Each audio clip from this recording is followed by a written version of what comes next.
evening. Well, first of all, I'm disappointed and sad that we are not in person. Julie did try. I think it should be a goal soon. But it's, I don't know. They said through July or something. It's, so I don't know. The next time I think that it is an option. And so we will pursue it more, especially since we will have our new members next time. So apologies for that. I know that's, it's just a bummer for those of us who, it's hard to feel engaged in a community when you can't see each other for a long time. And we can't even say we'll do it on our own, because then we'd be breaking open meeting laws. Right. I mean, well, just socially get together, not have a meeting. I mean, socially get right. together. Well, there's first of all, so I would say, there are some community events coming up we can happen to see each other at, like some cleanup events and things like that, into our cycling events. So, but call to order at 7:08. Public participation. Hi, Jen. Hi there. How are you? Am I speaking as the public, or so let me say that Tom invited me to present on his behalf tonight because he cannot participate in your meeting. So would you like me to do that procedurally in public comment or during the place later on in the agenda when he typically speaks? I think it's fine to do it later in the agenda unless you don't want to join for the entire meeting. Totally up to you. That's I fine. just saw you there and I was excited. Oh, thank you. Well, yeah, I can hold off. Thank you for that. Okay. I appreciate that. And I see Jessica's with us too. I don't know, Jessica, if there's anything that you wanted to share as we get started. Happy Earth Month, by the way, to everyone. Is that a thing? Earth Day month? I don't know. Earth Month is every month. Right on, Melissa.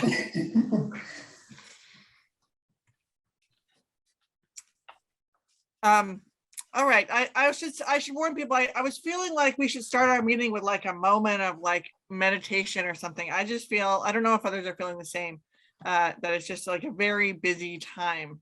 And so I apologize in advance if I'm a little more fragile than usual. It just feels like a time. So, but I'll calm myself down. We have important things to work through, talk through. First things first, that Robin just sent out the minutes, and I think you sent it out a little bit earlier, Robin. Did anyone have any feedback to Robin? Yes, we do have edits. There was one word that changed. Melissa, do you remember what it is? Now I have to find my notes, but it is. It was under recycling or the waste subcommittee. It was the last word, I think, of that section. So let me go. I've already edited it. So the last sentence of the first paragraph said initial response has been good as they need more bins. It will meet the needs is the change. It was news. So more bins to meet the needs is the amendment. I think everyone will agree that was a good catch. Indeed. So I pose a motion to approve with that edits. Second. Great. Roll call. Robin? Yes. Julie? Yes. Dan? Yes. Anne? Yes. Melissa? Yes. And Sean? Yes. And I'm a yes. And I'm assuming, Jen, you're not voting on behalf of Tom, and I don't think it matters for minutes. I can't. Yeah. I wasn't present. No, Okay. just to remind people, you can vote on minutes even if you don't attend a meeting. It is not, your absence does not keep you from accepting minutes. We have Okay, checked well, with the attorney. But that doesn't mean you have to vote, Jen, but I was still prefer not to remind vote. people. Yeah, that's fine. 3 years out, 3 years of Robert's rules, you think I'd know it by now, but I don't, but I'm working on it. So for the first sort of topic on our agenda, I wanted to put Melissa on the spot a little bit, who's been doing work with Representative Lipper Garabedian's office, and you too as well, Julie, on the May 14th recycling event that we have. And so Melissa, I know you met with them earlier this week. Can you give a little bit of an update, including sort of what's going on and what the next steps are? Yeah, so we kind of hashed out what different groups will be there and what they'll be doing. So we're gonna have the green team, junk removal folks being there, collecting electronics and furniture for Habitat for Humanity.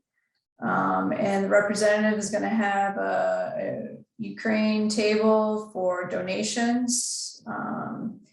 And Julie, I believe, is gonna be there for the Safe Streets.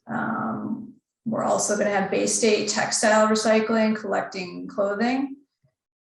And obviously we'll have a table there as ESC. The WMGLD will have a table talking about their energy programs, and I think they'll be collecting old dehumidifiers that are inefficient or don't work anymore.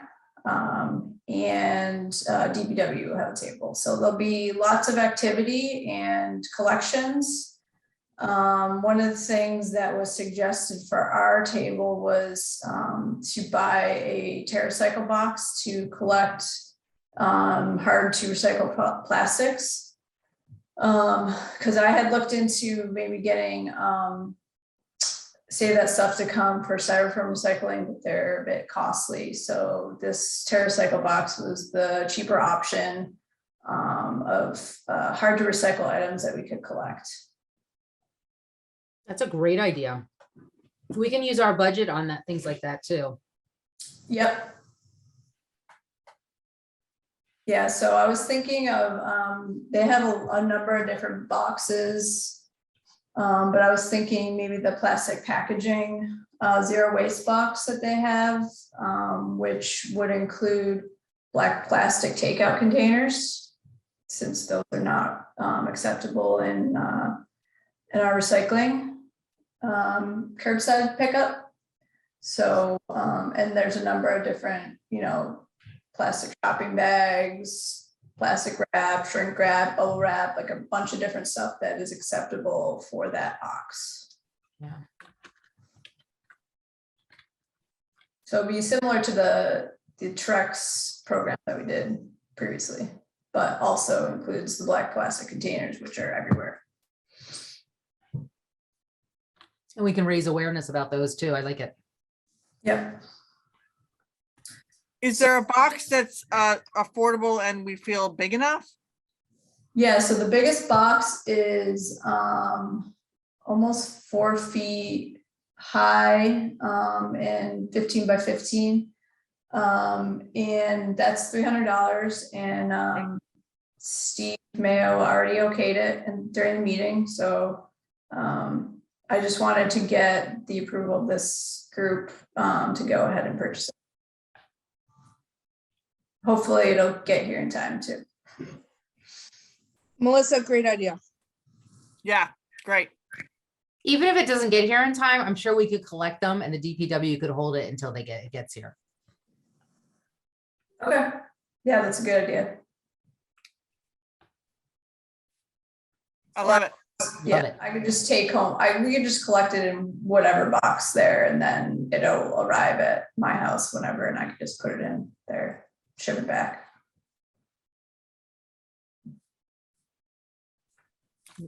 Great. Is there anything else other than sort of getting the word out, which I think we're going to talk about a little bit?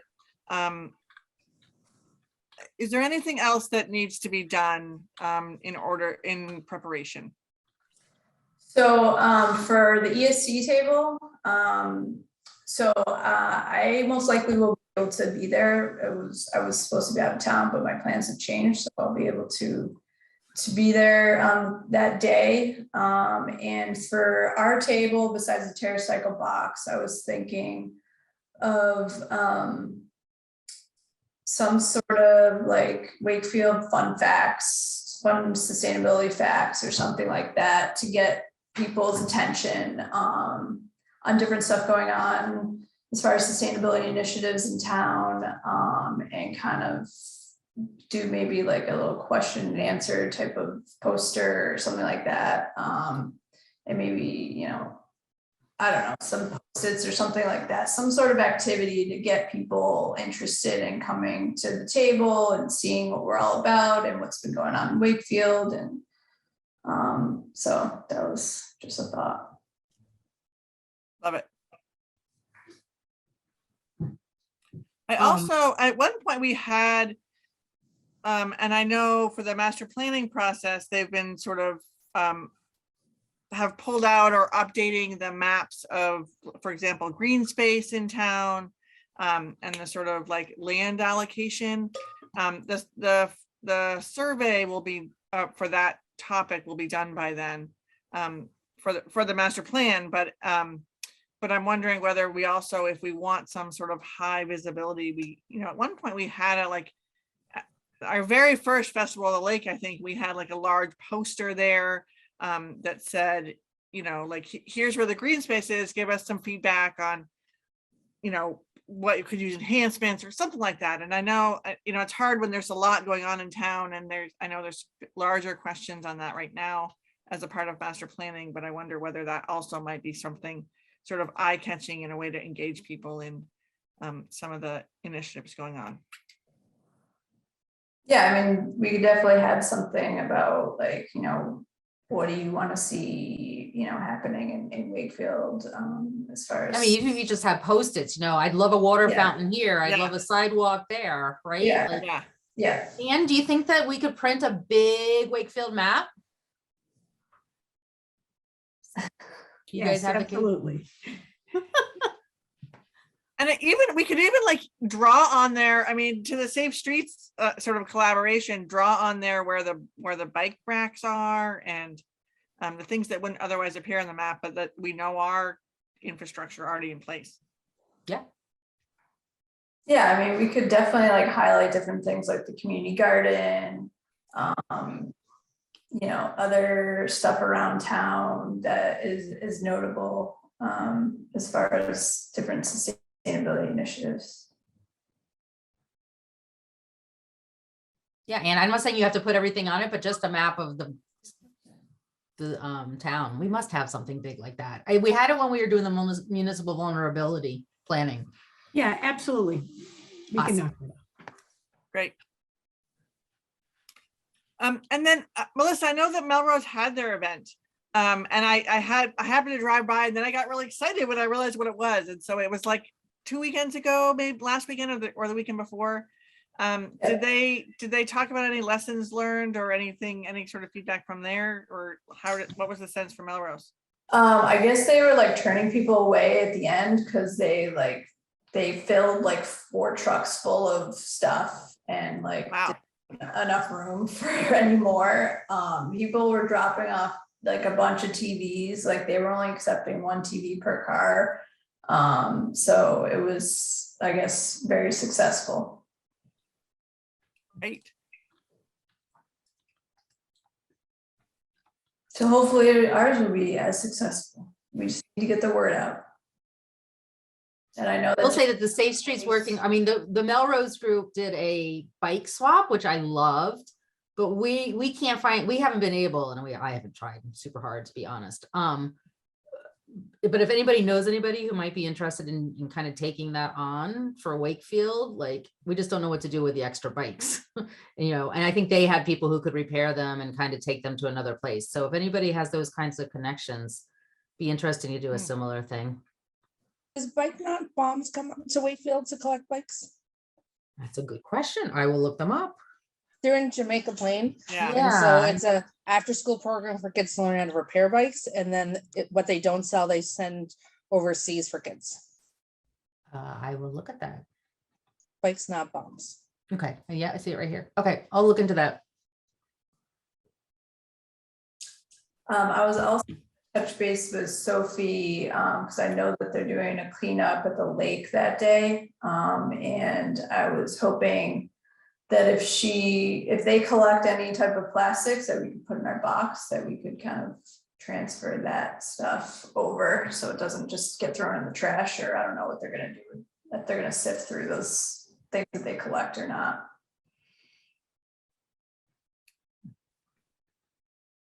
Yeah, let me, let me, I can circle back with Maggie Schaefer, who's the other person working with Sophie to coordinate that.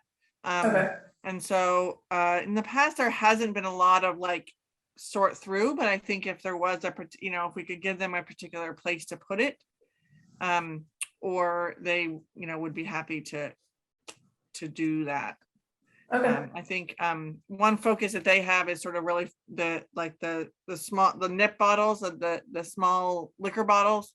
Yeah. Sort of just collecting those and but also sort of getting that's one piece of litter or one type of litter that really is one that they're concerned about. And so if that was, especially if those types of bottles were able to go into, I don't know the sort of numbers of recycling, but that might be another way too. Yeah, I mean, aren't those usually glass or no, they're usually plastic? I They're don't know. usually plastic. Okay, so yeah, this box does accept plastic bottles, so, But it may not actually be the best use of that space. I think those can also go into the regular recycling curbside. and are those too small to recycle? No, those, they can go in the regular curbside recycling. Okay. Not that I have a lot of those, but I'm just saying.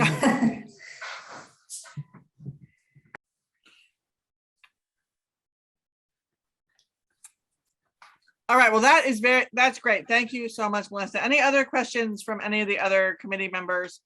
If anybody else is able to help out with the table, that'd be great.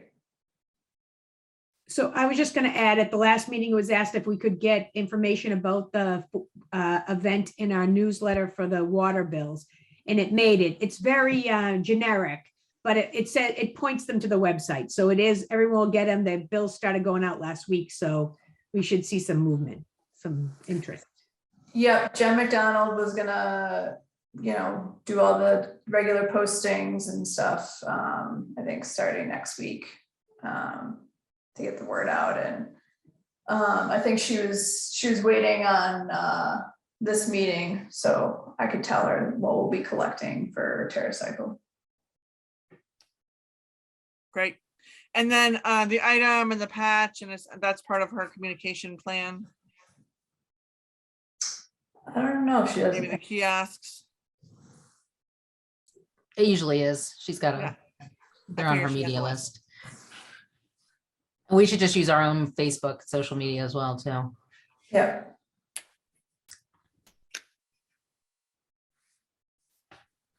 Great, thank you.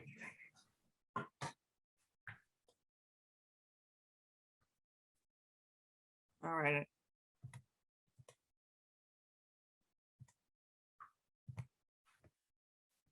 All right, item 5. So we put this on the list. I'm gonna put Dan on the spot now, really thinking about at the last meeting, we talked a little bit about our amazing applicants, and we do have new confirmed members of the committee who Sherry is reaching out to. They have to go through the process that we all remember about, and then will be joining us in the May meeting.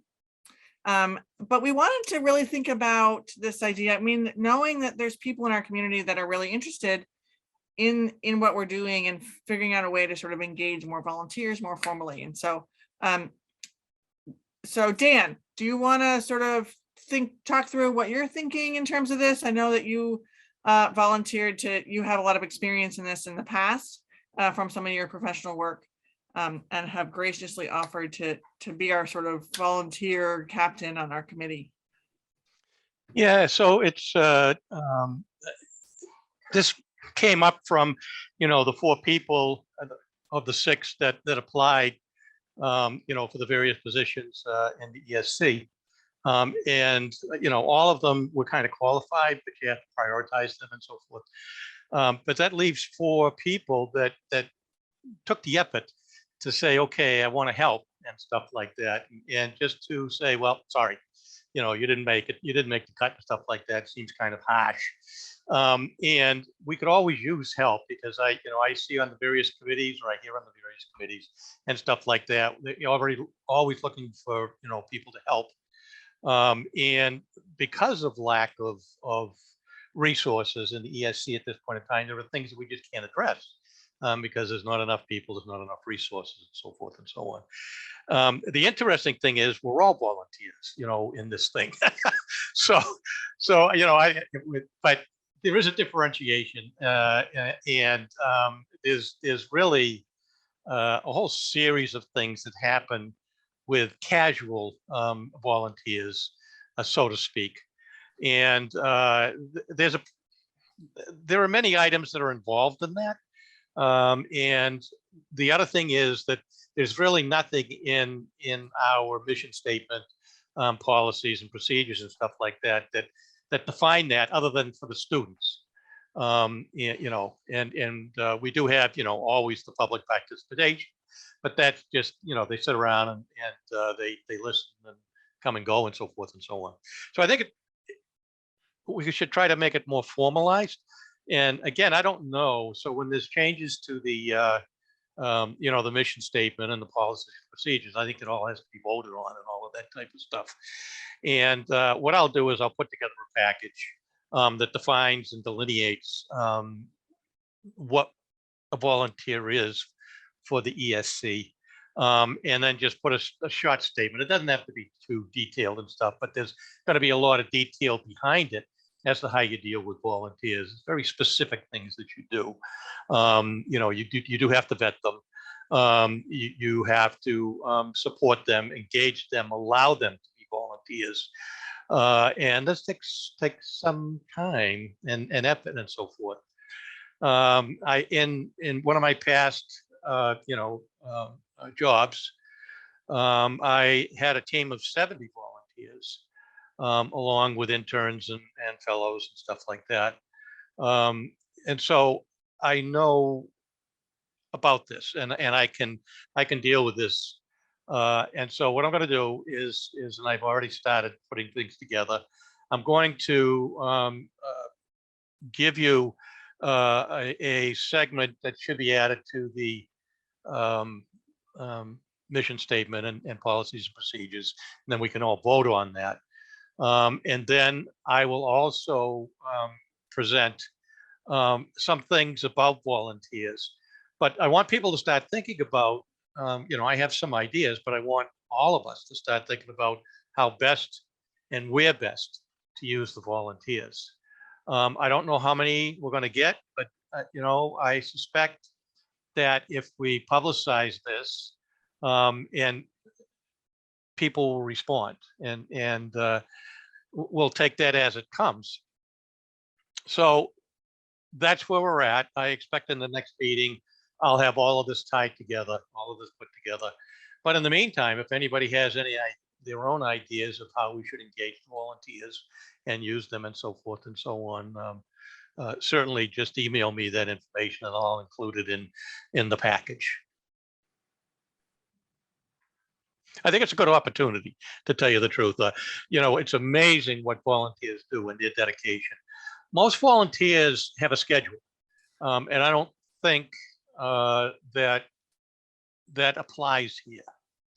And so most of the work can be done offline or in communications with a specific member or committee or something else like that. All volunteers will connect with. And then the individuals and the different committees and stuff like that would need to define what they want the volunteers to do. Let me know what that is, and I will support them in that and help them in that as well. So that's what it is, I think. Any initial ideas? Well, I would just say, I think the committee, although we haven't been great at formalizing this, and we haven't, the other thing that Dan and I talked about was reaching out together to the people who applied for the committee, and really sort of thinking about, inviting them to share their passions. I think everyone had incredible passions that they presented in their applications or in communications. And so I just think it's, really being proactive in reaching back out to people, I think is important. And so we will also do that. I will say, sort of, I feel like over the last 3 years, we've had great. And I'm looking at you, Jen Calais, because I feel like, you've done your time on the committee, which you're an ESC alum, and we feel very thankful for that. But also that you've done a lot of work with the committee, even, when you haven't been formally on it. And so I think, and I'm not saying that we can build our we are all volunteers, right? We can't also build our volunteer bench strength off people who have another volunteer job like you do, and Julie, you do. And, but I do think that we've been fortunate, and there's also huge potential. I mean, I think that, we've all seen that there's people in our community, in all these public events that we go to, there are people even, I feel like I know more and more people the longer I live here, the more I'm engaged. And then there's always people in these meetings that show up with a really strong environmental focus that we don't know yet. And so I think it's a great opportunity. I will just say, I think we were the most competitive committee this year. There were the most applicants for this committee. There were frankly only 4 or 5 committees that even had competitive. I don't like to say there's not that it was a competition, but just, a high level of interest. So, and Dan, I think that's a great idea. I think just having a statement saying we welcome volunteers says a lot. Yeah, the other thing is that Maya and I talked about was that specifically these 4 people that applied that didn't kind of make the priority list, to, like she says, reach out, thank them again, and say, we're going through the effort at this point in time of being able to try to engage you in what you want to do. So, the other thing is that I mentioned was that, during the next time that we have open positions and stuff like that, these people, them at this point in time, what they do, what their passions are, and so forth and so on. And so it's like, it could be like a stepping stone to the next group of people that are going to be actual, positions within the ESC. Dan and Myra, I hope that in addition to talking to folks that aren't able to join us this year, you look back at last year when Sean and Dan and Melissa joined us. We did have some other fantastic folks who I think some have, we've seen a little bit of, but try to re-engage with them and see if, they still are interested in, participating in some ways. Yes. Yeah, great idea, Robin. Can you send me their names and can. contact information? I saved their application, so yes, I can. And I'm going to use chair's prerogative here while I still can. I think Jen, and I don't know, Jessica, if you are there, but if you have thoughts too in this conversation that you want to contribute, we welcome it.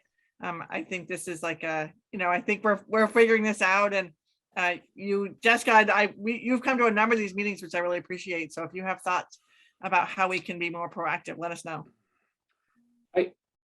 I would like to suggest that one way we definitely could and should engage volunteers is through the subcommittees, right? And I think I was on the board of a national organization where we had, every subcommittee had to be headed by a member of the board, but several had multiple members who were volunteers who were invited in or recruited in. And I think that would work well here. I think some of the topics that we're trying to address really could use more person power behind them.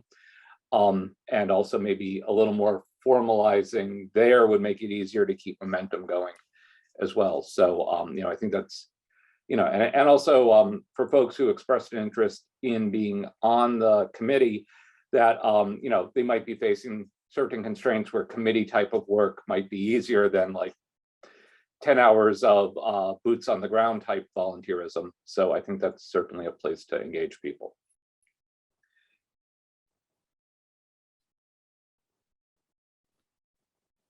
I think it's been really fun and fascinating to me to, sometimes like on the, for example, Tom Betcher and I had a really interesting exchange with a community member recently after a Facebook post around tree plantings that the utility is doing. And she had sort of specific knowledge and concern about the choice of trees. And so because she sort of reached out, we were able to connect her. And now, like, you know, I have a couple people I know that really have passion about trees. And so I think, you know, it's probably, I'm looking at you, Anne. I mean, at some point, I think we should circle back and talk about that. I know the DPW plants a lot of trees also. And is this an opportunity where we could have a community conversation about, I mean, the concern there was about native versus invasive species, and how can we realistically sort of support native species of trees, which are more likely to be successful, but also then the constraints that we know about, that sort of balance that we deal with a lot around, you know, the trees can only be 30 feet tall in order to be under the lines, and they need to be sort of salt tolerant and all the things that we have talked about in the past about trees. But that we sort of know that there are some people in our community that have this expertise and passion that we can draw on too.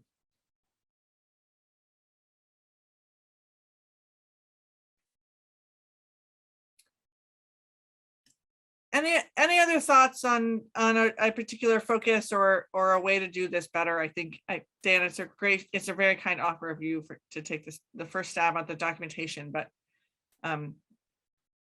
the opportunities I think are good to be cognizant of too.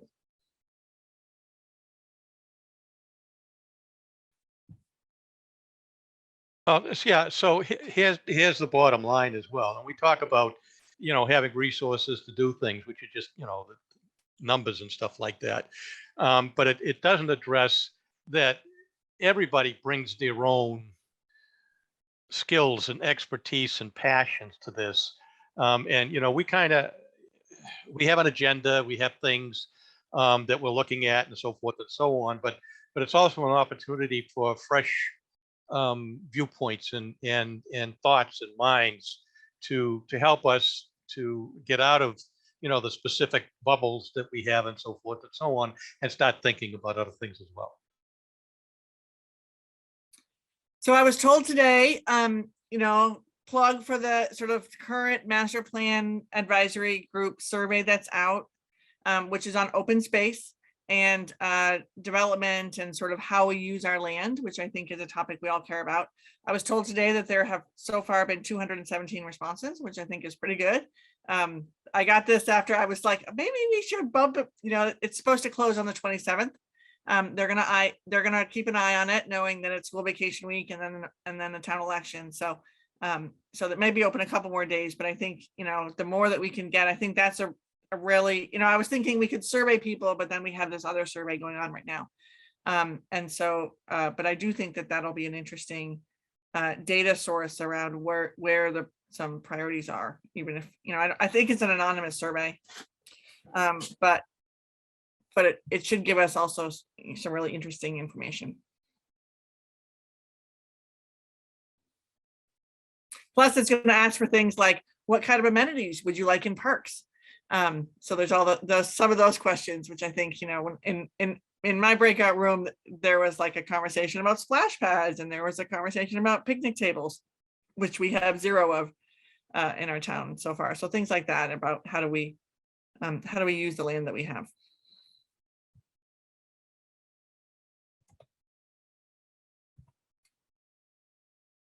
All right, so we'll bring that back to the next meeting with a vote to amend the mission statement or the sort of add additional guidance or additional processes to how to do that.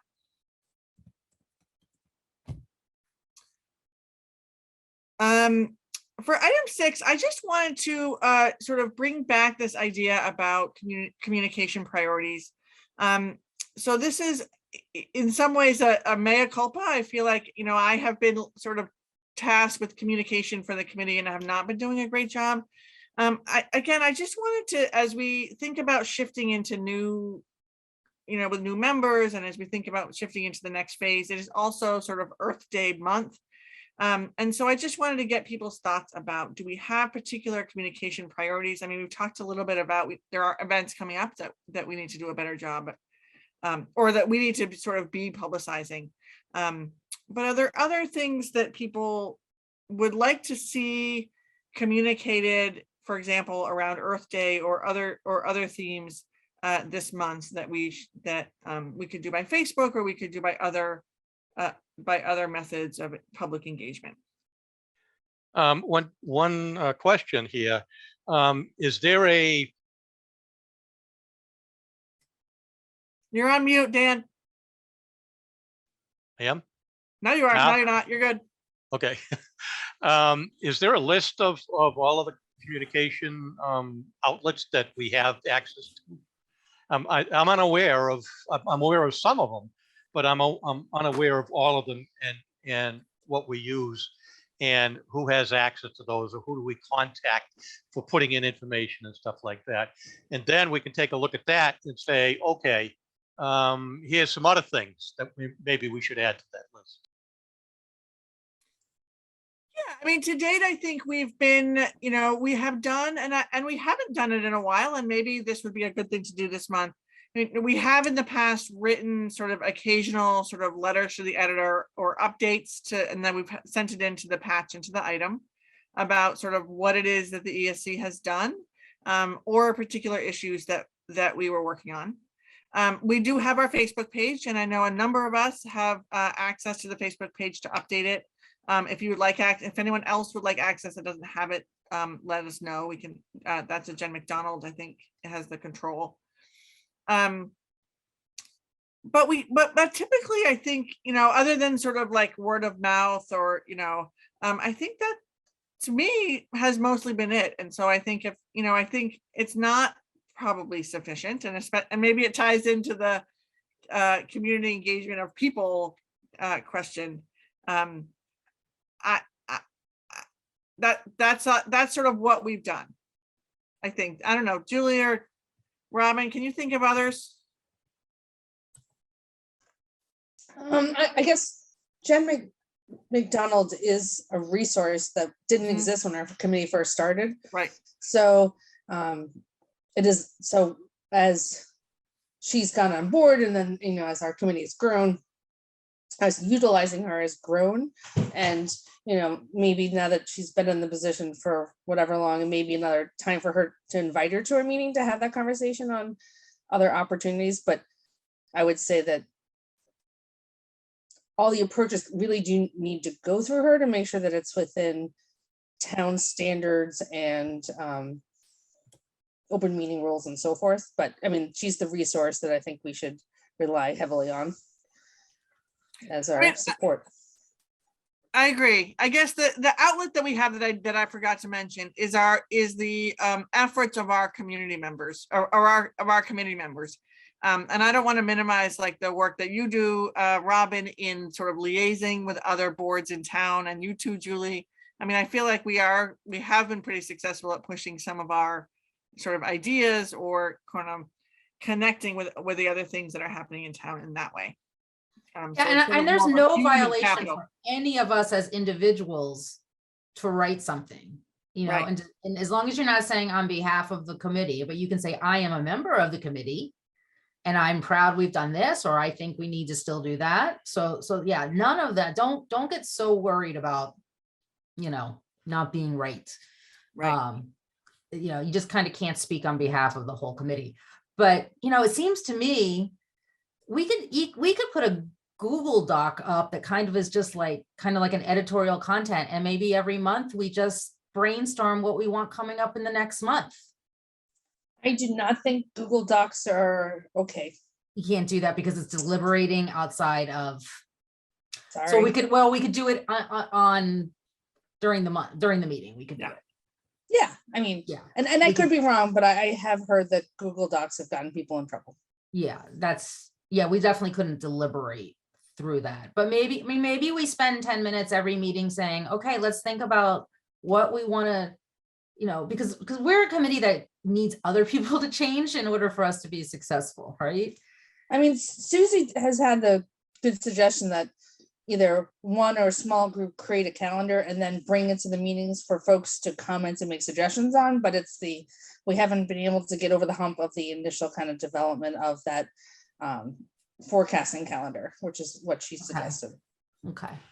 I think, Yeah, right? and I mean, and Myra, would you- I own a lot of that. I meant to bring that to this time. We did do that for the summer last year, and it was very helpful.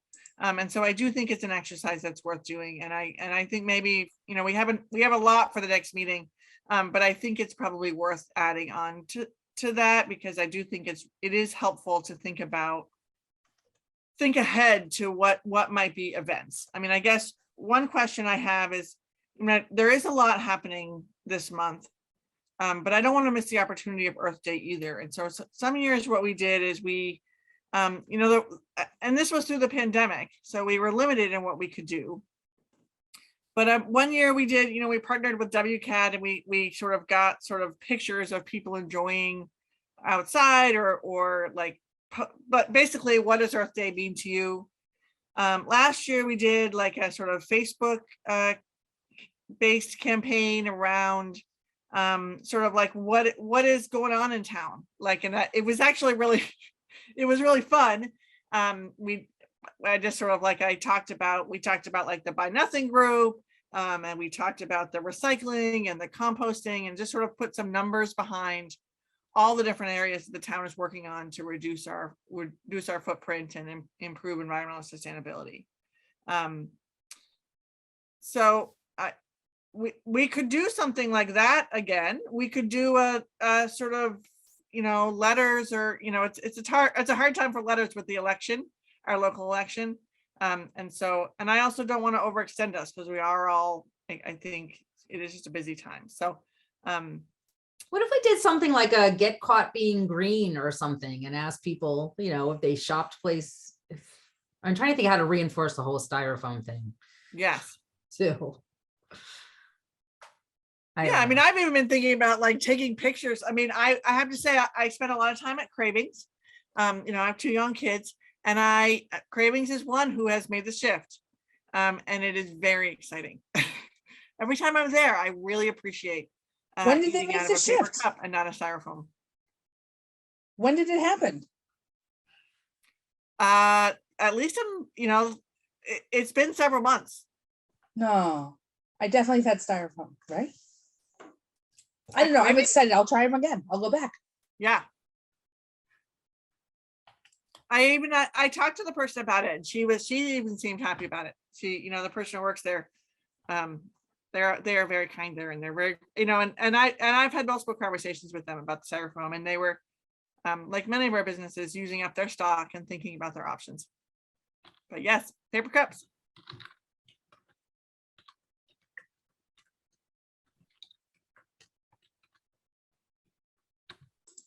Well, Myra, I do like the idea of the shout out to the community and have people submit stuff, because then it becomes them generating the content, and whether it then gets into a WCAT slideshow that they use as their hold music or something else. I guess the question is what's the question we're asking for folks? So.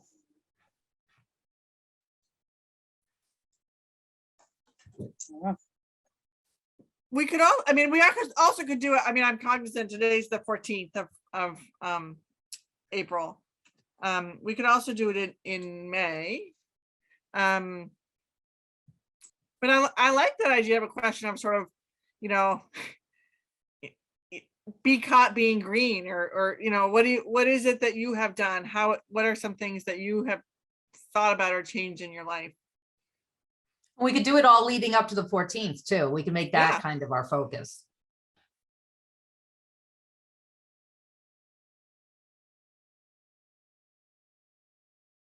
Even just comes up with a hashtag and let people just hashtag it in their own places, right? I'll reach out to Addie too, as a student liaison. She, I think, has had some ideas. And Sophie also, I think,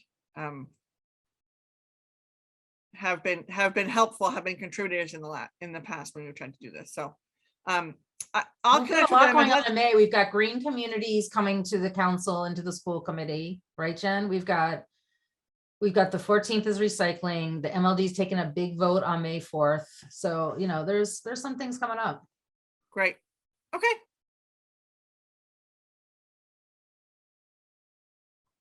And then we have the cleanup events that are And the happening. cleanup events. There's, 3 of them, and Maybe it's a time. get ready to be green, right? right. Maybe Gearing this, up to be green. Gearing, did you say gearing up? Yes. I love it. Yeah, I mean, we could start maybe next week or on Earth Day, like posting every couple days about like, don't forget about this event, or did you know that this is happening, or what did you do for Earth Day, or, just try to engage people somehow like that.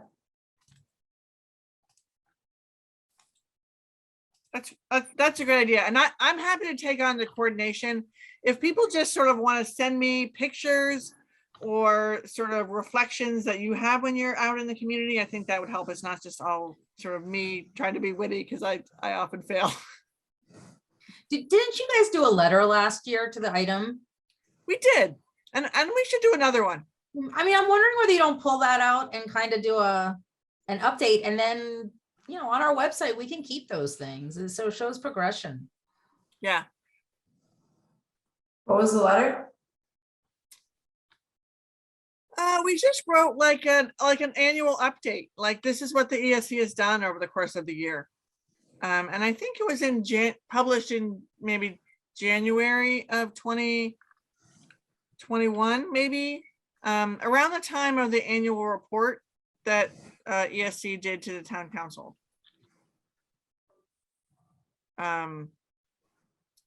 So I have it. It was signed by Rob, who was the chair at the time, but I think I wrote it, so I can pull it back up again and update it and see how far we can get. Do people feel like we should? I mean, do you all feel comfortable if I write an update that we that we send it in, or would anybody like to review it before I send it in? I'm hoping somebody's going to say yes. You're welcome to send it around. I don't think you need to feel like you need to have a vote on it. I think we trust you. Just send it to like a couple of people, because Okay. otherwise we're deliberating, and and Right. you can just say, I'm the chair of the ASC. Yeah. You just don't sign it from all of us. I won't. I'm happy to look at it if you want help. Likewise here. Great. Thank you very much. All right, we're on to our updates section. So Melissa, you sort of have given an update. Anything else on waste reduction? Yeah, actually, Julie and I met with Aaron Kokinda like a month ago, or maybe 2 weeks ago, on the plastic and styrofoam laws, and trying to get businesses to make the switch and to make them more aware of that they have to, and that they're going to be fined if they don't. So I don't know, Julie, if anything came of that idea for the getting a permit to eat outside. Yeah, so restaurants won't be able to get outdoor seating permits without complying. So that was passed. Well, I mean, that was our instructions to Steve to write that policy and to not Okay. issue a permit unless people are complying with all bylaws, including that one. Okay.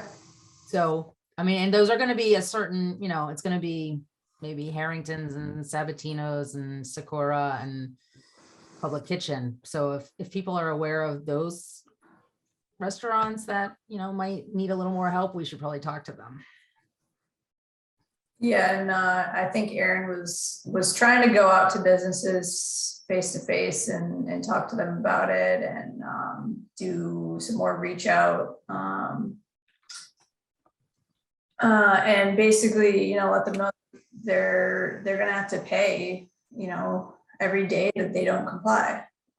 So the enforcement is coming, and hopefully, that'll help people get a kick in the butt.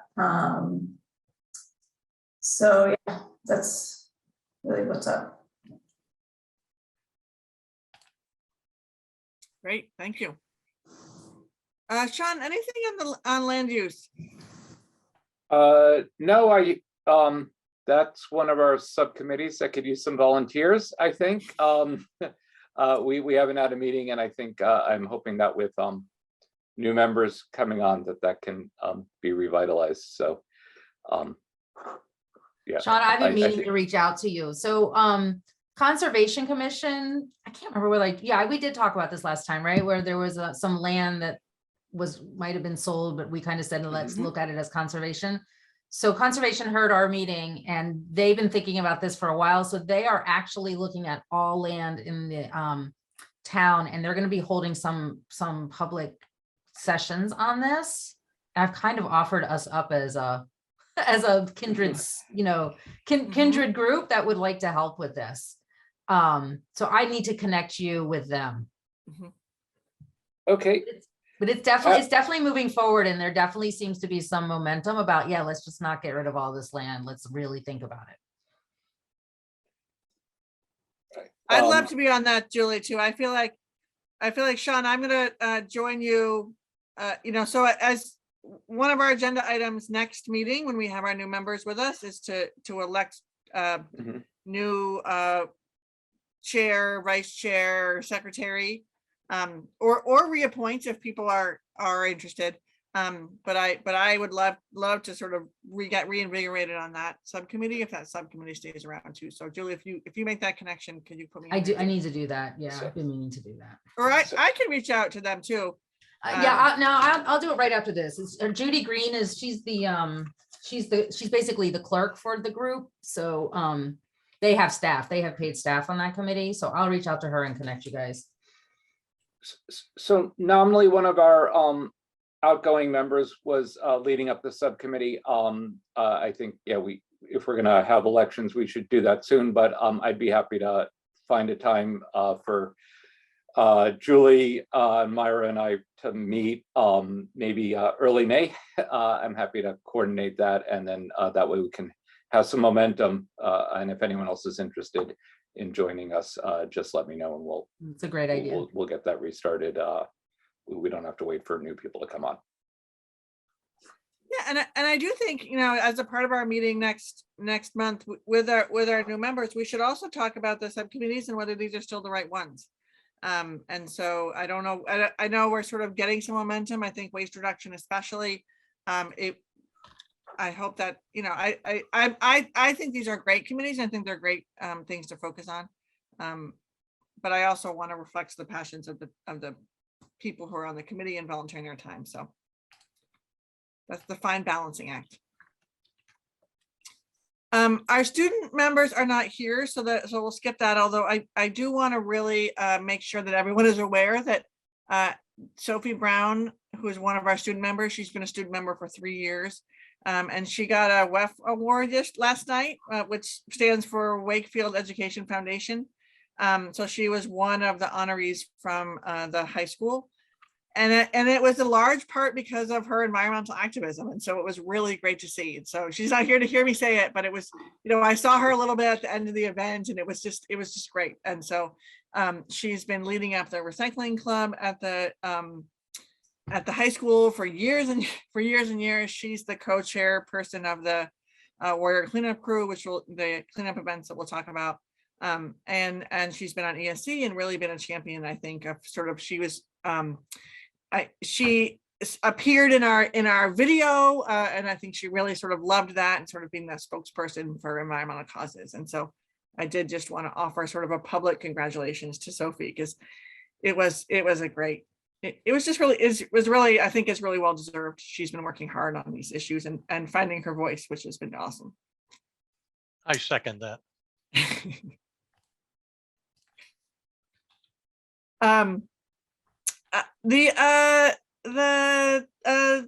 Robin, the buildings. I know that the program building committee, anyway, I don't know if there's an update. Well, actually, I want to breaking news this before our meeting just now at 5:30. Jen and I were at the vocational school building committee meeting, their first meeting they've had in months, and the first one I've learned about beforehand. So we attended an in-person public meeting. Wow. Yeah. So their approach to the whole project is different than the high school project. And so they only just tonight formed a MEP, mechanical, electrical, plumbing systems / a sustainability subcommittee to look at, and I'm sure it's because of our advocacy, the gas and lights advocacy, and our community that's also participated in the high school's advocacy for them to, focus on some improvements, enhancements, or just meeting the goals that they said they would. So they say that that's working group will be public meeting, and that we will learn of it when it gets formed. Their track record on communication would say otherwise, but I am hopeful, since we came in person and we showed them that we are serious about interest, that we will learn about it and we can work with that. So I'm sure Jen in her update will talk about the communication that the department has had on promotion of all electric, but it did come up in the conversation. So that's great news that maybe we can influence the project.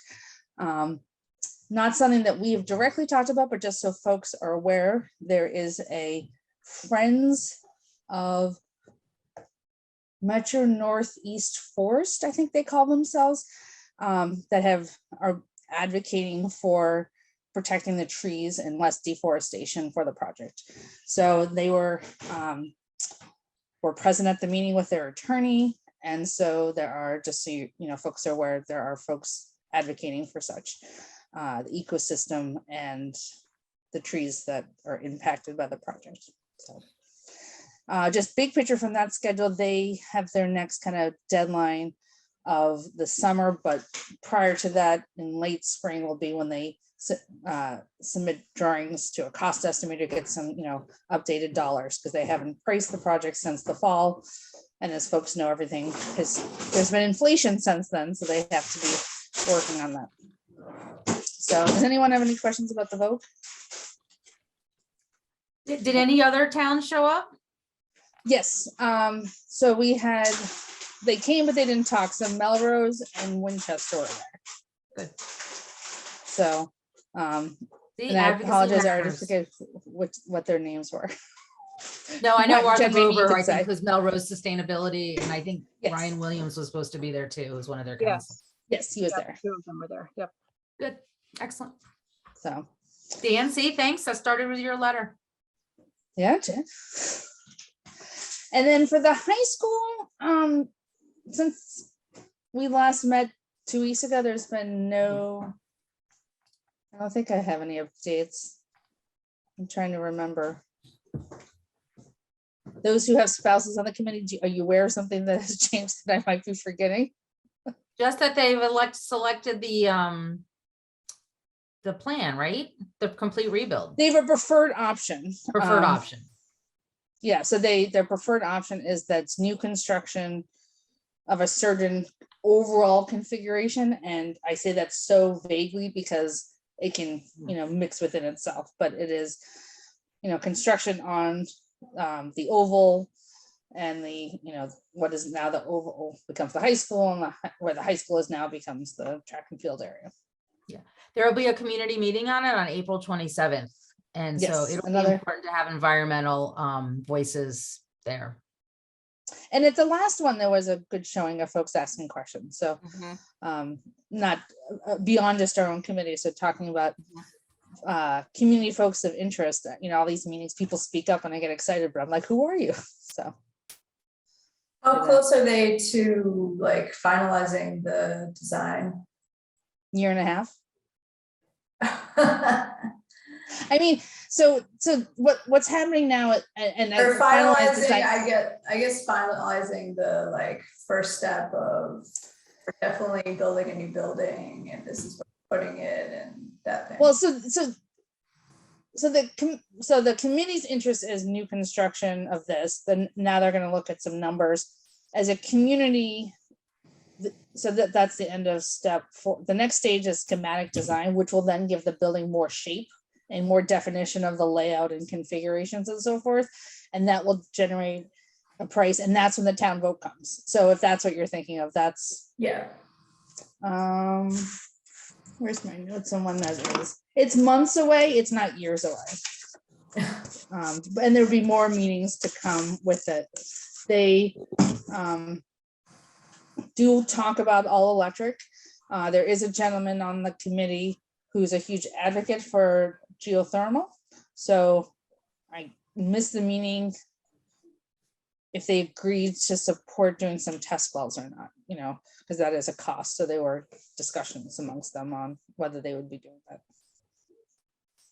So. But they've definitely decided they're building a new building. It's gonna be where the football field is. Well, it's the committee's, yes, except until the town votes, there's, you know, there's no definite of anything, you know, Yeah.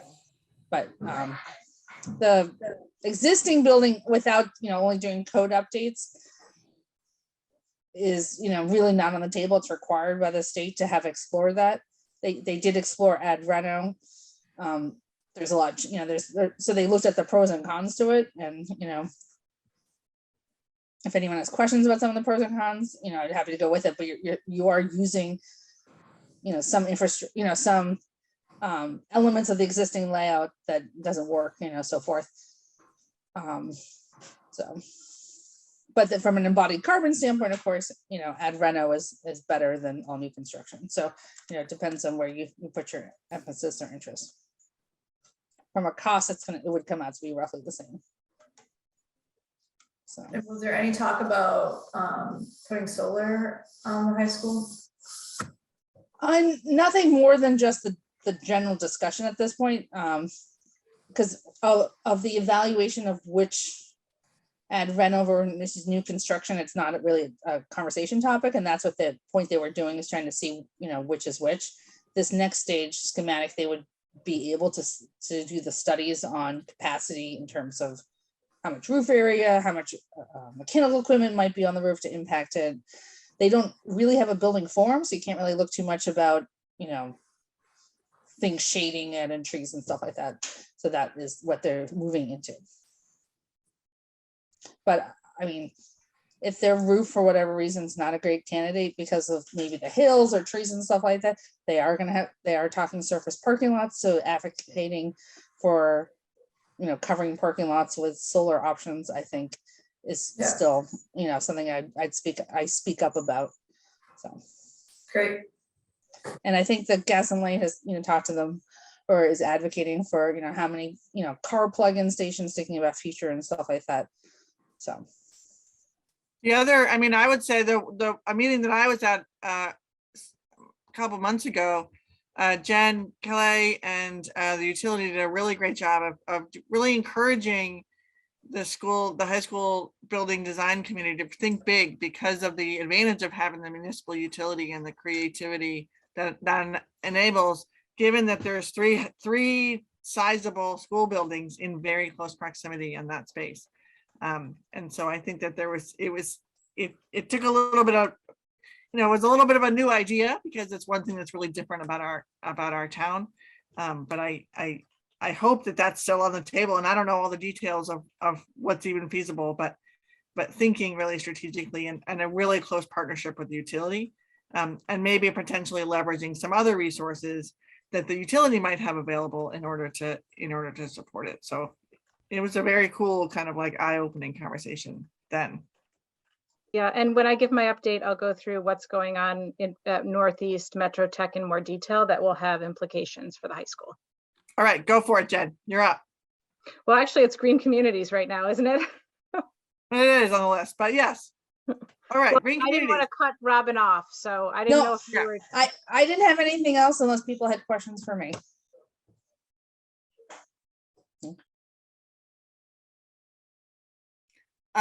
Green Communities, Julie, you said we have a big vote coming up.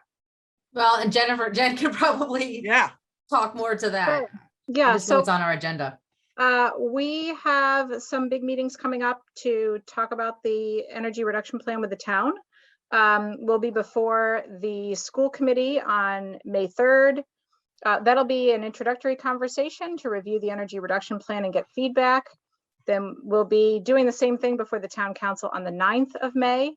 And then we'll be back before the school committee as they need to sit on decisions for 2 weeks before voting on May 24th to get their final vote and approval of our plan. We are hoping to, if all goes well, we'll submit at the end of May. My goal is Awesome. to get it submitted before Reading. Oh, yeah? What track are they on? Well, they actually need legislative, they need a law to get it because they do not have a loophole like we do with their municipal utility. Well, But- that will make us the second to last community in this state. I of know, the I just want to beat 350 Reading to it. I think we will. I just want to get it into the pipeline before them. Yeah. I wouldn't say we're doing great. I would say we're coming in at the tail end, but at least we're coming in at all. Yeah. So that's my update. Great. We talked a little bit, Melissa, about the plastic and styrofoam bylaws. Is there anything else that you wanted to add? Yeah, I guess I talked about that at the wrong time, but I also wanted to add that the recycling at the Galvin has been going great. They had their first pickup to ARM last week and it went well. So that is great. And now I'm going to be moving back to composting and at the elementary schools and trying to get that back up and running, starting with Greenwood. So I contacted the principal there.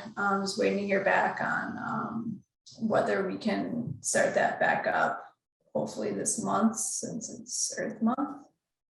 And do you have the parent contacts at the Greenwood or the PTO or somebody? That program was pretty well established. Yeah, I've been working with Even before Cheyenne. ESC, so Yeah, I've been working with Cheyenne, who gave Great. me contacts.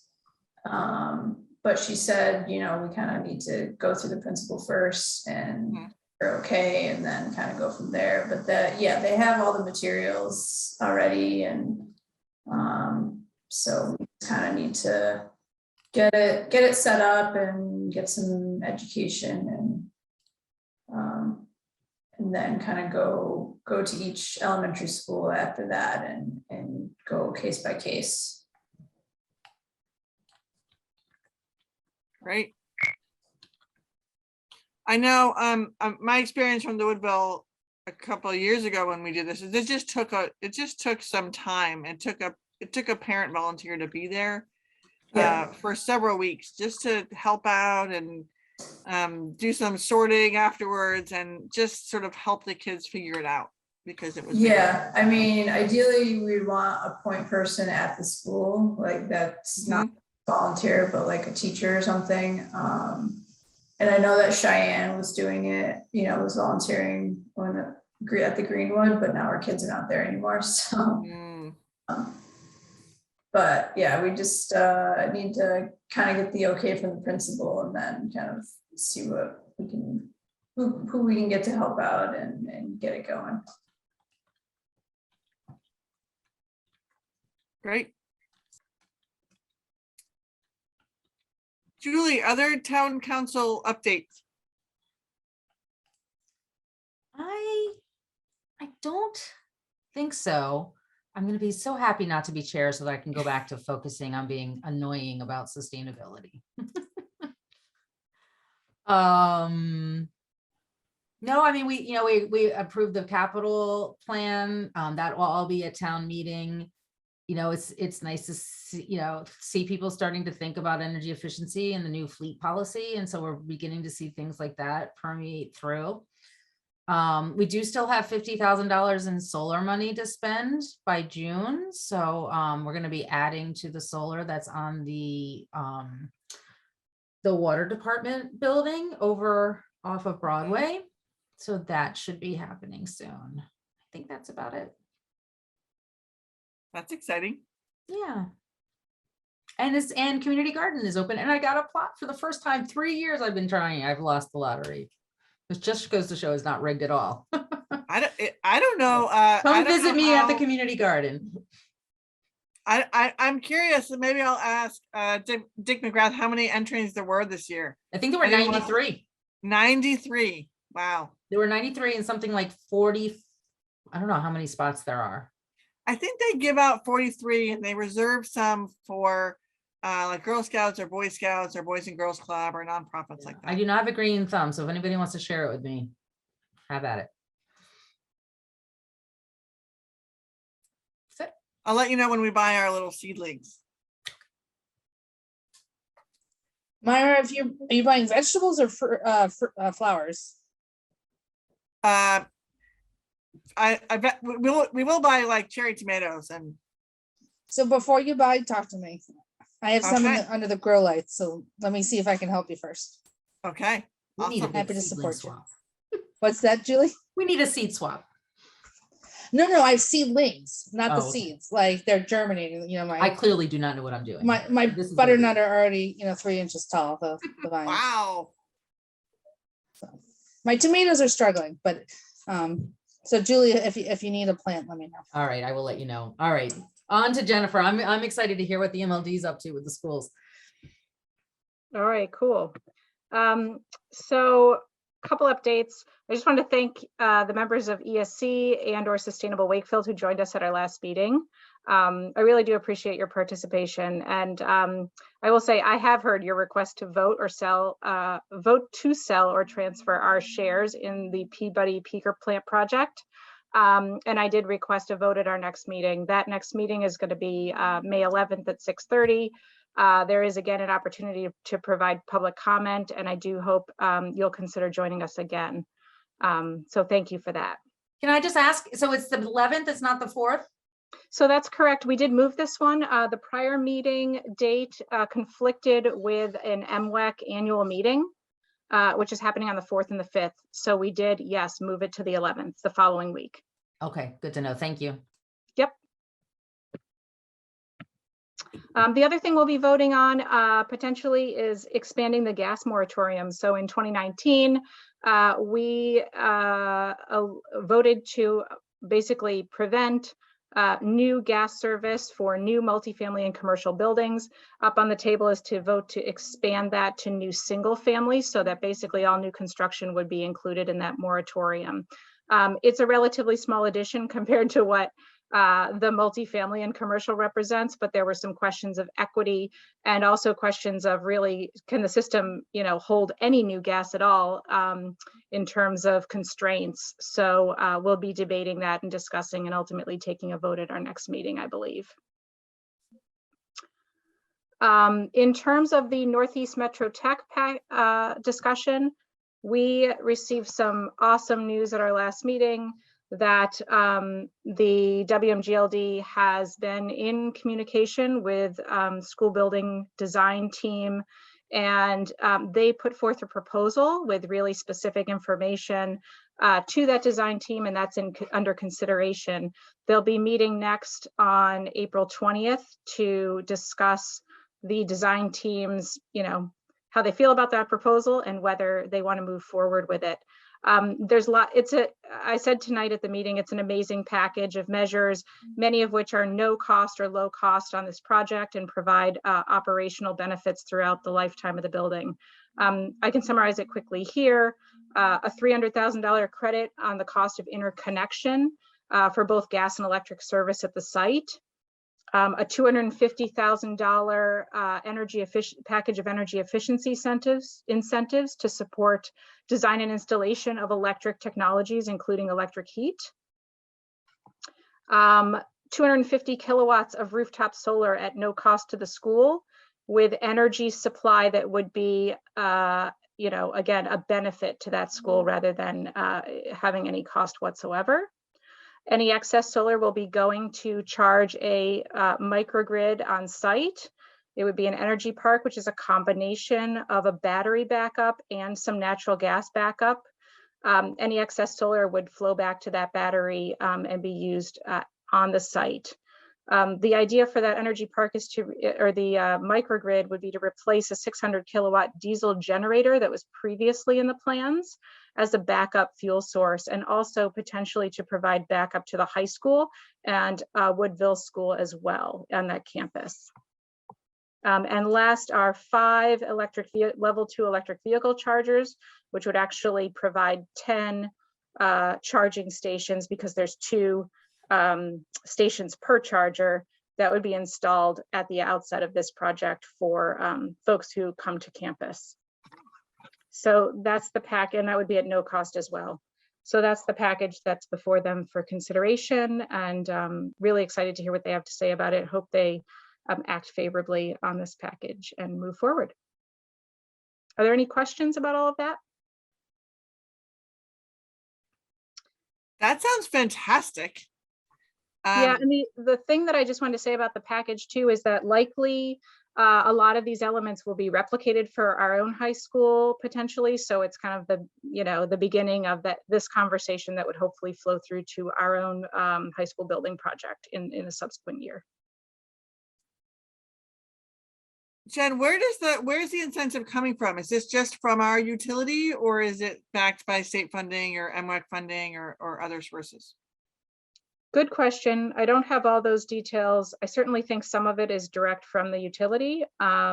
Whether they're leveraging other grants, financing opportunities, and things like that, in terms of battery installation, most likely, you know, they have a lot of, you know, capital investment strategies through our partnership with MWEC that they can leverage. So that really helps to bring the cost down to install. It makes it far more efficient, cost-wise and process-wise, because they've done this many times before.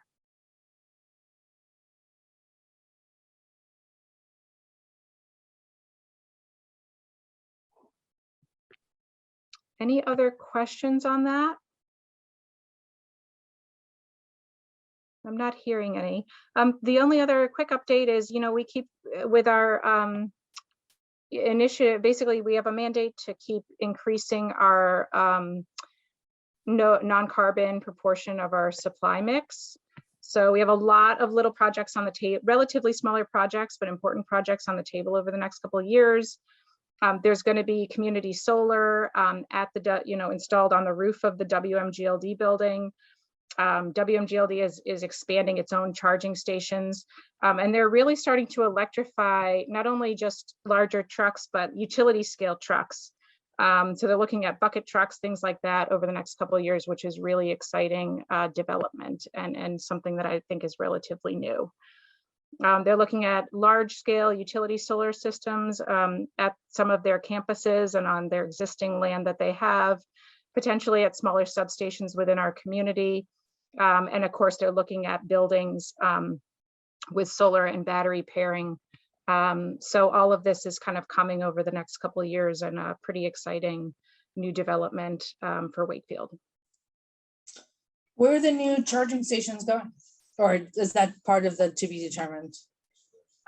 Good question. I believe some will be in their lot. So they had some addresses, so some will be in their lot. Whether any of them will be publicly available, I don't know yet. Or available to the town, you know, to other municipal vehicles. I do know that there's a number of them going in at their site, within their garage, and in their parking lot.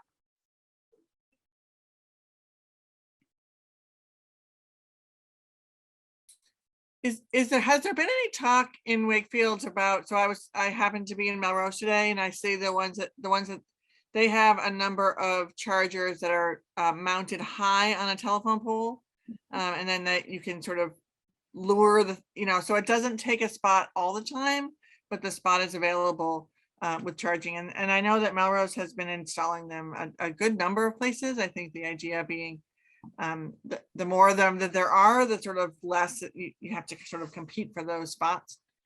Has there been any talk about that as Wakefield expands its EV capacity? Do you know what I'm talking about? I don't know the answer to that. I don't know if Julie's heard. I know there have been presentations about Melrose and that approach. In fact, I charged my car at the golf course where there is one of those types of chargers. I can follow up and get back to you. I bet Tom would actually know, so I'll follow up and get back to you. But Yeah, they're, as far as I know, they're the only ones in the state doing it right now, but there's a lot of interest. And we could have Martha Grover come talk to us if we wanted. You know, some committees kind of do 10 minutes, just kind of like Sean did when he went to the COP, like Yeah. kind of what's happening, 10 minutes. And I'm sure she'd be happy to do that. Well, I know is that like a National Grid sponsored program, and I don't know like what kind of charging, if they have like an agreement with the company that develops those chargers or not. Like, I don't, it'd be interesting to know that. Yep, I can follow up with Tom, and because he's the electric vehicle expert on our team, so see what he has to say. I will say it was an absolute anecdote, but I was on the playground at the pickup the other day, and there was a community member who was talking about, you know, getting a new car and how they're waiting for an electric and they really wanted to get electric. And so I was saying, but he was like, but then, you know, I was saying, you know, how much we love our electric car. He was like, but then I don't know what to do about the charger. And I was like, well, Gas and Light has will install, will give you a charger.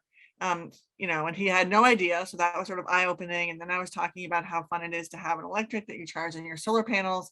And he was saying, oh, I've been thinking about solar panels, but I don't even know where to start. And I was like, well, our utility has a rebate program.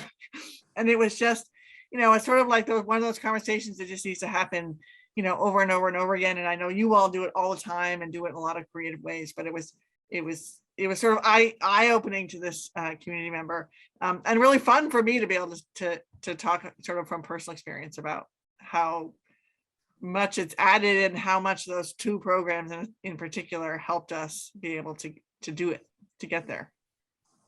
So I really appreciate you opening the door for me to say this, but one of our big goals for the utility this year, performance goals that we just signed off on, is to really improve the marketing of all of our programs. We know that not a lot of people know about them, and we're really struggling with that. So actually, I would absolutely love any ideas from this committee about how we can do a better job marketing this. And if you don't mind, every time you talk to somebody they don't know about it, please let them know. And as much as you've heard in these meetings and more, because we are, again, struggling with it a lot to get the word out, especially to folks that don't look at their utility bill and don't walk into WMGLD to talk about, you know, their utility bill and things like that. There are a lot of folks that are kind of elusive on social media too. So it's really hard to reach them. Any ideas would be very appreciated. Well, I have one right now. You have a big building there, put up a big sign, see us and save money. Yep, that's a great idea. And another idea that I had too was whether we could put up lawn signs when people do a project in their house saying, I just saved money with my WMGLD incentives. Click here to, you know, visit their website to learn more, or something like that. I think that having information at the WMGLB building, like outside somewhere, because people walk by all the time, drive by all the time. If there's some sort of like kiosk of information or like you know, something that people can look at, because people walk by Lake Path all the time. It's a great idea. So can you put it in the park right across the street? You know, because people, you really can't stop easily at the building, but you can go through the loop there where there's parking and so forth and so on. And maybe there's a little a kiosk that you can put in there. Or and we have kiosks there. Just talk to Jen and you can get things posted. Yeah, I think maybe something separate from that Wakefield one, because I don't know, I think we need something a bit separate and more permanent, I would say, because stuff in that kiosk changes over. So It's true, a big banner right on that building would be probably the best you could do. Can't pay for that kind of, That's a good point. advertising. and I know that Peter is going to be at the May 14th event, hopefully touting all the programs. But if, you know, the utility could be at many other events like that, like the Festival on the Lake or any other events that come about in town, that'd be a great opportunity to tell people about the programs. I do want to say that in the past, I think COVID didn't, but in the past, someone from the Gas and Light was at almost every farmer's market, Mhm. often with a vehicle, you know, to answer Mhm. questions and so forth. I have no idea how much foot traffic they got to them, but I did appreciate seeing those staff folks working on a Saturday trying to, you know, do some outreach. Yeah, that and Wakefield 101, they've been pretty consistent about attending. But yeah, any other ideas of events to kind of increase that visibility would be great. Okay, thank you. Great. Thank you. It's always inspirational. Anne, any update from DPW? Just a couple things. We're in the last 2 weeks of our rain barrel sales. So if you know anyone who wants a rain barrel, they point them to the direction of the website. And number 2 is we purchased 50 more Black Earth bins. So we just sold 199 today. So we have 51 left. So things are moving along. Great. Tell Jen to do a big post when you hit 200. Yeah, absolutely. Oh, and I just wanted to thank DPW for really helping us get the NWRA, right? Water truck to so many events. It was at the Gator Gallop. It was not a hot day, but it was a huge hit and kind of topic of conversation. And they were so nice. The woman who was there from NWRA and took, you know, a lot of people asking. So I think that that's a huge success for us and a real way to reduce waste. So thank you, Anne. I know you've been leading that. I'll pass that along to the NWRA too. Thanks. I want to add my thanks to the DPW because I know for the cleanup events that are coming up, that your participation really makes it possible. That you know, from the litter cleanup that was done in the fall, you know, it was large piles of litter that was removed from the woods and the streets, and the DPW just made it all it's easy.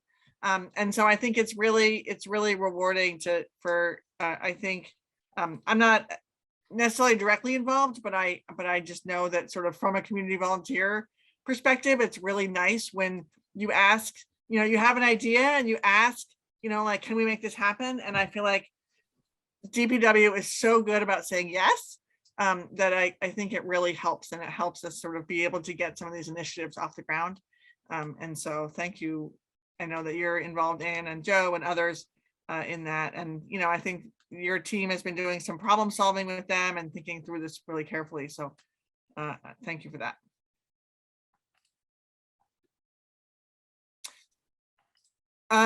So I wanted to, the other thing I want to say as a thank you is that there is another event coming up. Representative Lipper Garabedian reached out. She does some sort of public events on sort of, you know, panels on topics that are really important to her constituents and across the state. And so she reached out, and both Tom Betcher and Jen Calais, I think, are going to speak on solar, EV, and heat pumps and these kinds of energy efficiency, both from a personal and a professional perspective. And so thank you to Jen, thank you to Tom for volunteering. And if there's anyone else that people can think of that might be good to speak to this, either again from a sort of personal perspective or sort of more of a professional perspective, just let me know and I can connect you with the team. I think they're thinking about the first week in May to have this event. So I tried to get them to feature a restaurant and what it took to kind of, you know, comply with the styrofoam, but didn't fly. I think they really want to keep it much more to kind of like the climate energy type things, but yeah, maybe it's something for a future topic, they said. I was thinking that maybe we want somebody that isn't a commissioner to talk, that's more of a less of an expert on this type of thing, to make people see that, you know, anybody can do it. They don't need to be an expert. So that's just a thought, and I don't know who we could get, but was thinking that may be beneficial. I would say I wholeheartedly agree that I do not want to talk anymore about how amazing my systems are, and I'd love to hear other people. So one thing that WMGLD has done is have like panels that have like a technical expert, and then they have a community expert, a community person that's installed it, and then the utility. And the most interesting part of those discussions has been hearing normal homeowners talk about this stuff in layperson terms, from a completely non-technical aspect. So I would encourage anyone who has any of these systems, no matter what your background is, to volunteer for this and do it. It's a great experience. And I would love to have more people being willing and able to share their own experiences. Myra. Myra. I'd be like, oh my God, my car is so amazing. It's so zippy. But that's what people want to hear, they want to hear you. So I would encourage you to do it instead of me. And I hope you will. It'll be good. If I do, it'll be good timing because I'm just about to file my federal taxes with my rebate in it, which is really, also helpful. All right, I'll follow up. I have another person. I know that thinking about sort of circling back to people who volunteered, Kristen Weekly, I feel like also could be one. She has done all of this on her house. She's also a real estate agent and sort of thinks about some of this. And so I will also potentially circle back with her. Yeah, But and if anybody else, I appreciate the vote of confidence, Jen. yeah, and if anyone else here has any other ideas, please let us know. But Kristen was the one, actually, the community member that did the presentation with WMGLD a couple of years ago. So she was wonderful. She did a great job. Great. All right, so I'm not going to be able to embarrass anybody here, and I will not be long because I know the night it's been a long meeting. But I just wanted to say a little bit of a public thank you to our community members who are leaving us after this meeting. We are excited about our new members, but it's a little bit bittersweet, especially for me, who's been 3 years on this committee with these individuals. And so I'm just going to say what I was going to say, and then I'll follow up with them and sort of give them a thank you. I will say Mary and Susie both sort of sent their regrets. Mary's just sort of, both of them just unable to join today, and Rob as we know has been doing EMT training on Thursdays. But I just sort of publicly, I starting with Rob, I feel like I don't know where this committee would be without Rob. When we started, I think we all, we had Julie's vision, which we have continued to benefit from. But we really had Rob's passion that kept us together and kept us moving forward. And he was like the person who answered all the questions when nobody knew what ESC was, and really got us thinking about what were the range of topics. He really leveraged his professional expertise as a contractor, but mostly his personal passion in bringing these issues to the forefront, and also keeping us organized and moving forward and figuring out this, what it meant to be a town body. And so I feel like without Rob's sort of quiet leadership, that the committee would look very different than what it does. His passion was key. He spent a lot of time, he was a liaison with a lot of other committees when we first started, the Clean Lake Committee being one, and the Conservation Committee, and he sort of knows everybody in town, and so he just really was an asset. And I just wanted to sort of publicly, and I don't know if those of you who've been on the committee for a long time chime in too, but I think it's important to acknowledge him and his leadership as chair for 2 years. I just always remember him picking up those plastic bags and taking them to be recycled so that we could get our bench. Yes. Which, by the way, I still haven't found a spot for, but Where is that bench? it's at DPW. Yeah. Oh, it's here? Yeah, it's here. Because the Greenwood They asked a long PTO time asked ago. about it last weekend at the Gator Gallop. I didn't think we even had it. Yep, we have it. So Yeah, I think it was supposed to be Greenwoods, wasn't it? We need to talk about this, because Yeah. then we thought we were getting one for every place. Yeah. And so I know. All right, we'll talk about it. Let's put it on the agenda. So the next one I just want to sort of say a moment about is also Mary. I think Mary was, again, sort of to when we first got started, especially sort of to Rob's passion, I think we really benefited from Mary's organization. And she was the one who really sort of drove us to be thinking about our principles and documenting our principles and documenting who we were going to be. And at that time, really thinking about the municipal vulnerability plan and what's the linkages between things. And so as we were positioning ourselves and all through this, over the course of the last 3 years, really, really just, she was such a sort of, she's such a powerful voice, and just really sort of exceptional organization and just really an asset to the committee. And I think even when we were starting subcommittees and thinking about how to do things differently, I think her voice was really important to thinking about, being disciplined to priorities and picking ones that were meaningful, and sort of her research on the sort of open spaces and the vulnerabilities that we have there, I think sort of got us to be thinking differently around how we should be thinking about our role. So I just really, I really appreciate it. I didn't know Mary much before we started ESC, and so I just feel like she's been such an asset, and I just wanted to sort of thank her as well. And then the last one is Susie. And Susie also, I mean, you think about somebody who has 2 full-time volunteer jobs in addition to her job. And Susie is that, and I feel like she really dove into ESC in addition to school committee, and her insights are incredibly valuable.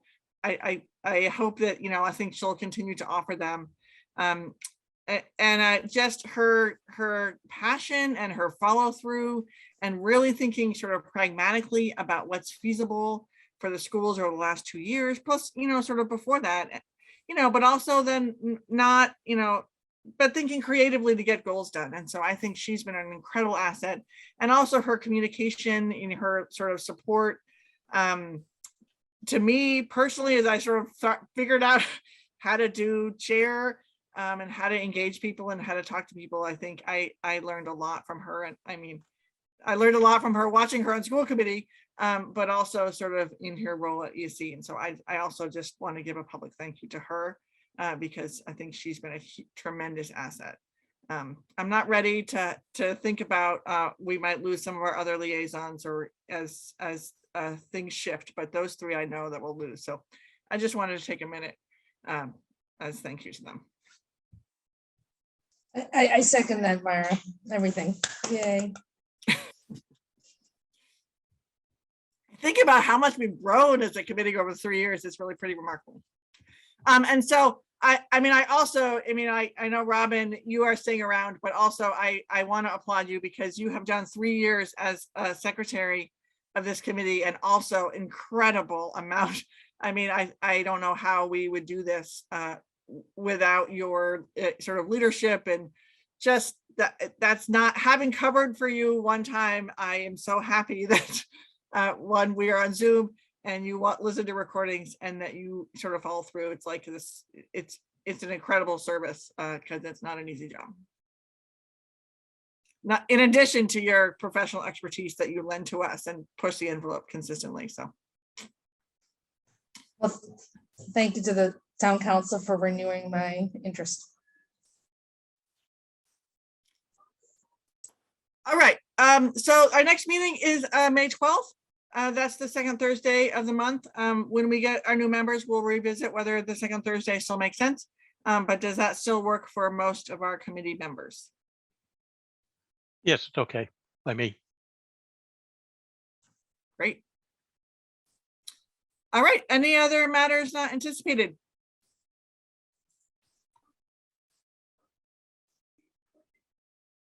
All right. The motion to adjourn? I can't make a motion, so somebody else? Robin.